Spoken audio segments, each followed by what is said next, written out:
here today, again, with Dr. Lucy Ryan, who is a leadership coach, consultant, and passionate advocate for women's professional development. Her doctoral research project explored the phenomenon of midlife for professional women, a long-standing data gap, and she works with companies internationally to unlock the potential of this key talent pool. And she is the author of Revolting Women, Why Midlife Women Are Walking Out and What to Do About It, which was brilliantly named Diversity, Inclusion and Equity Book of the Year at the Business Book Awards 2024. So first of all, welcome back, Lucy. Thank you. And secondly, congratulations. Thank you on both counts. Are you still grinning? It's lovely to be back. And it was really thrilling. I was really excited.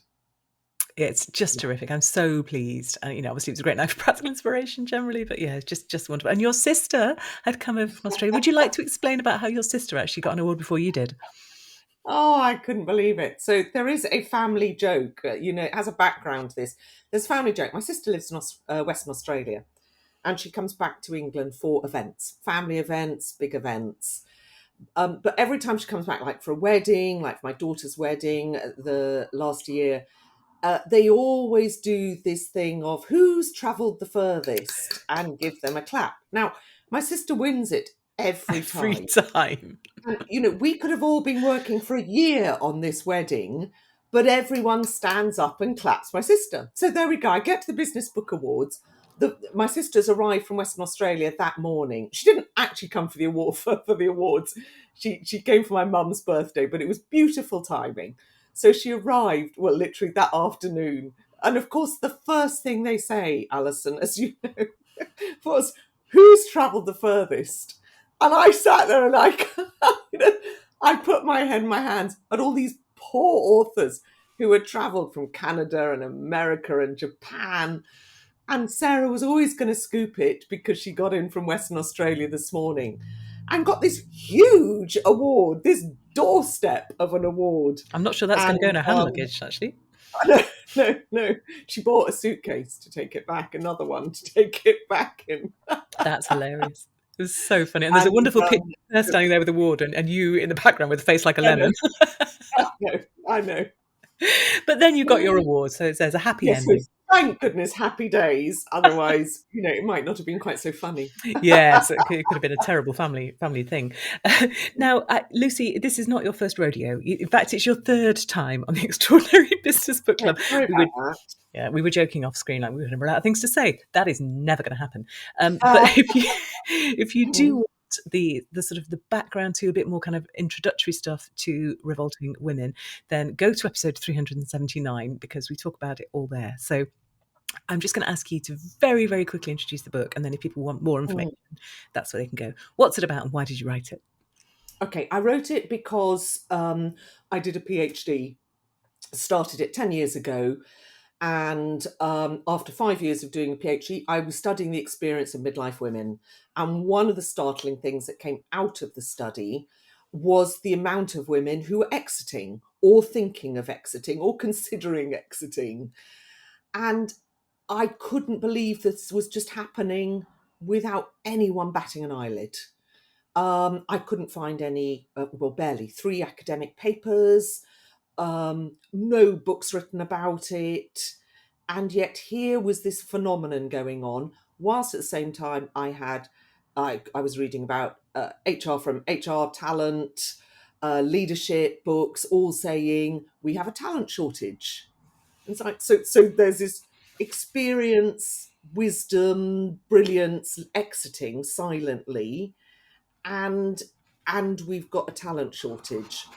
But when I finished the PhD, I really had enough of it all and put it away for 2 years, and wrote a different book, wrote a leadership book, and it just wouldn't let me go. And a bit like I'm here for the third time, I did your business book challenge 3 times to try and work this out. So really, you do haunt my life, Alison, I've got to say. You're welcome. In a very nice way. Not sure how I feel about that characterization. It's there, it's live now. And to work out how I could turn a weighty 100,000 words into a kind of zingy 50,000 word book. And essentially, it explores the 3 reasons why women exit: gendered ageism, midlife collision, and the revolt. Brilliant. Thank you. You kept that very succinct, and that's wonderful.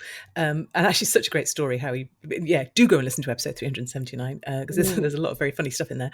But let's focus today on the sort of the ongoing life of the book, if you like. Sure. So there's a sort of moment, isn't there, when you kind of exhale and you go, oh, I've Yes. written the book, it's done, Yeah. I can get on with my life. And of course, what Mhm. happens at that point is the book sort of starts to have a life of its own. So just, yeah, what's it been like over the past year? It's been extraordinary. It's been, more than I could have hoped for in terms of the media life it has had. You're absolutely right. You finish it, you put it to one side, and then you suddenly realise that actually that was the easy bit, and the marketing of it for me is way harder. The Yeah. writing is joyful, more or less. I know it's painful, but it's also joyful. The marketing of it is much harder. Um, I I did take on a PR agency, the ones who work with you, and I Yeah, took the them on book for three publicist. months. Mm. And the book publicist. And the first thing, of course, that happened was this double-page spread in the Sunday Times. And It's what was Christina so Patterson's review, wasn't it? That's right. And what was so weird is they'd said, the book publicist, it might be in the Sunday Times. So we got the Sunday Times, we looked through the whole book section, and Steve said, "I'm really sorry, babe, it's not there." And I went, "Oh well, never mind." It was a long shot. But he was looking down the columns for a tiny paragraph.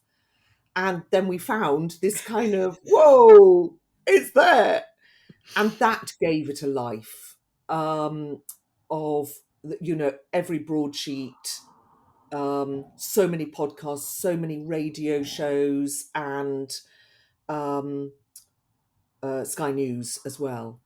So it had this momentum and life, and I had to learn so much. It was such an amazing thing to learn. I wasn't experienced in any of this.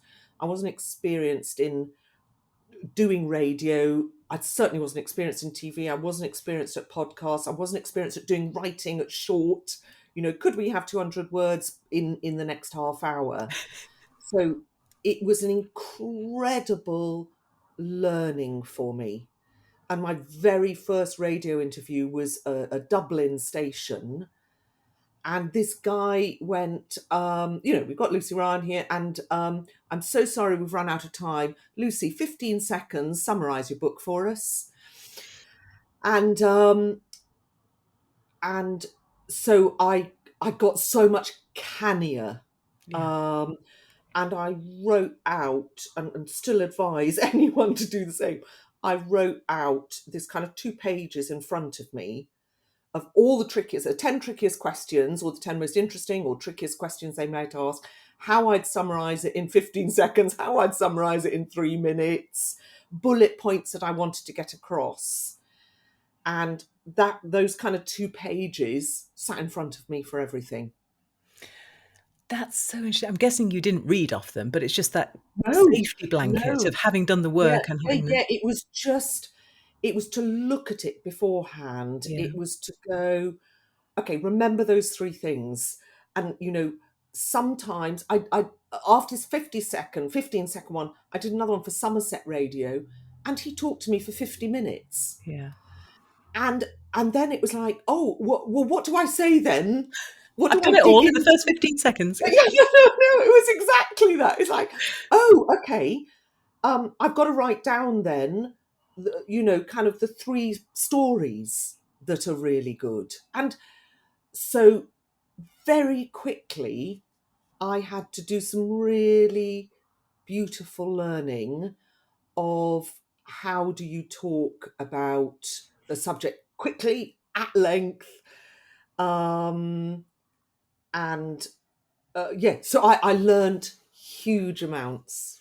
It's a, It's a sort of foundational change in your identity, isn't it? You become, from being a researcher, you become somebody who is writing a book, and then you become somebody who has written a book, and then you become somebody who's promoting a book. And Yeah, they're all aspects of one thing, but they all draw on very different elements of you, don't they? without a doubt, without a doubt. And I've just I live in Cheltenham, and you came with me to the Cheltenham Literature Oh, it was Festival, so much fun. where I was kind of doing that, where I was speaking, In our and it was Revolting so Women beautiful. t-shirts. Yeah, I know. It was so, just so beautiful. But what strikes me every time I go is how unnatural it is for a writer to speak. Yes.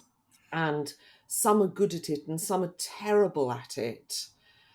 And they meander and they mumble, and you're there wishing they would just look up and speak, or have thought about what the audience might want. So I think it's a fundamentally different skill. And I was so lucky that as a trainer, I had some of those skills for doing it. But I can speak very slowly, and I can hesitate a lot because I'm thinking as I speak, and I'm really aware of it, and my voice is very low. So I was having to kind of train myself to speed up a bit, don't hesitate so much, give light and shade to my voice. So interesting. Did you watch yourself back? Did you I cut coach a yourself few on that? times. Yeah, Yeah. yeah. I don't like watching myself back. Um, I don't think many people do. But I heard the first one or two radio interviews and thought, I'm so low and I'm so hesitant, because and I can hear myself as I speak to you now. When I start talking about it, I start hesitating more. So I really had to concentrate on keeping momentum, in my voice and keeping it going. So I really coached myself. I took everything that I do for clients to myself.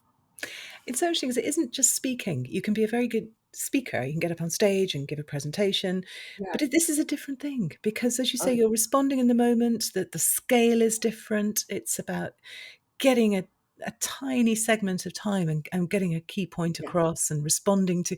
Because I'm guessing that not every interviewer is as helpful as the second No, one. No. no, and some people were. I was interviewed by Mariella Frostrup, and she went so off key and was talking about sex, and it was like sex, drugs, and rock and roll. And I was just lucky that that was about my fifth outing, It would have been quite because hard I to was know what to learning do. then Yeah. that my comfort blanket had to just be that, and then to just let it go and laugh and go with it, And I think that's a and not really, worry too much. yeah. But I think it's an Yeah. interesting point, isn't it, that the book has been yours for so long. And it's, of course, Mm, it's always your book. But as soon as a reader reads it, it's theirs too. And it yeah, speaks to their current preoccupations and yeah, the bees in their particular bonnet. And often when you've got a conversation going, you've tapped into something that is really important for the person who's mm, speaking. And you have to kind of navigate around that as well. You're kind of yeah, co-creating what the book is, aren't you? yeah. And that there are so many aspects of what I'm talking about, and invariably I was interviewed by middle-aged women. I was interviewed by a few men, but invariably middle-aged women. And so they came at it with their own take. So either they had been chucked out of an organisation and were full of rage and anger and wanted to talk about that, or they were steeped in grief or had experienced grief, which is still for me the chapter that's least talked about, that I think Mm. so profound. Or they really want to talk about menopause, which was always and still is very tricky because people have very binary points of view about it, and I'm very grey. I'm very whatever's right for you. You need to be in a position of knowledge, and then whatever right for you is good. But that doesn't sit comfortably. So yeah, I never quite knew. As a book, it's quite provocative, and I never quite knew where someone was going to kind of attack it, if you like. No one was negative, but there were points of view that took me by surprise. And how do you feel about it now? About the book Mm. or the experience Well, the or book both. particularly. When you look at the book Um, now, what does it I'm speak to you? deeply proud of it. Mm. I'm deeply proud of it. I still absolutely love the way it looks, which is, all due thanks to you and your team. But I'm really proud of it. I think that it sparked a conversation, and I think any book that can spark a conversation does something really interesting. And I can't quite believe I had the courage to do that, by the way. I was very happy to write a PhD, be very private about it, put it in a drawer, and never write about it again. I had never seen myself as any form of advocate. I'm not a very good kind of banging the drum kind of person, but yet wrote quite a provocative book, and Yeah. so I am. I'm really proud of it. I wouldn't change any of it. Oh, that's really, really good to hear. But that's so interesting Mm, that you think you're not, or you had that image of yourself as not a provocative mm, person, because it mm. really stands. It's not one of those books that apologizes for itself. You're No. angry in this book, and it really comes across. And I think that's what resonates with people. And I still am surprised, by the way, when people go, I was enraged by your book. I was so angry by it. It's like, oh, okay. But then you also get people who went, loved it, skim read it in half an hour. And I want to go, what do you mean you read it in Go back and read it properly. I can read it properly. I put a Absolutely. lot of work into that. Tell me about the writing, because as you say, Mm, writing a PhD is quite an esoteric thing. Nobody's sort of, banging on your door wanting to have a difficult conversation. It's quite private. It's like you and mm, your supervisor and mhm. four people in the And that's world. it. Yeah. Yeah. Oh, yes. Um, what was the experience of write? I mean, I guess you didn't know it was going to have this sort of immense impact, as you were writing it, although we hoped it would. But yeah, tell us just about what writing is for you, how you went about it, what you get out of it. Um, uh, I don't know if we've spoken about this before, but forgive me if we have. But it was a very healing event for me writing this book in a surprising way. In that, while I was writing my book, my husband was very ill, and I needed to occupy my mind. I Yeah. took almost 6 months off work. Um, I worked a bit, but mainly he needed a lot of care. He had bleeding bones, and he's terrific now. But he was very, very ill, and he was in a lot of pain, and it was a very tricky time. And writing the book was shutting myself away for about 2 hours almost every day Mm. when he was asleep or watching something or calm. And so it wasn't it was a really healing book. It was my sanity, Yeah. this book. And I'm not surprised, as I look back on it, that I kind of wrote it in that kind of 6 months.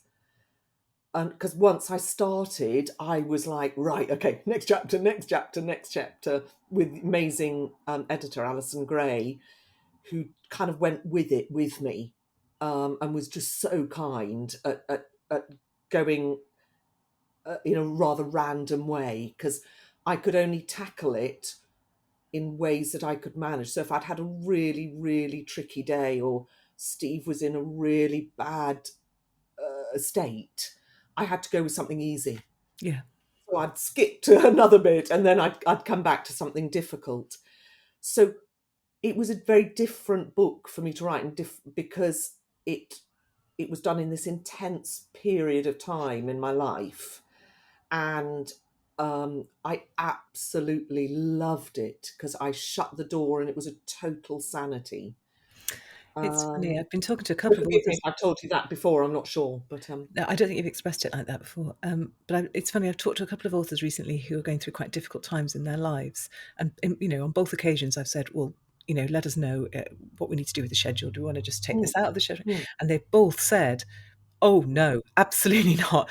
yeah, This yeah, I is get it. my sanctuary. This is the only Yeah, thing I have that allows me yeah, to sort of be yeah, myself and lose yeah, myself." And yeah. yeah, and nobody talks about that, do they? But it's really Yeah. interesting. No, I mean, I experience great flow when I'm writing, and I miss it. I haven't worked out what form of writing to do next or what to do next, but I miss that intense flow. I love it when I'm either studying or writing and completely absorbed in something, which is how I feel about it.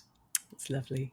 And I'm going to ask you for your best tip. And I know that you've given this twice before, but I'm sure that you still have something new to teach people, maybe from the perspective of somebody kind of coming out of the maelstrom of marketing.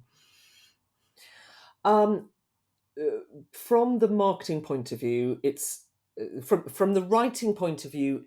For me, it's all about decide your audience. Yes. Sorry, I'm Um, laughing because I know how hard that was. yes, yeah, yeah, really, really hard, and so it was that.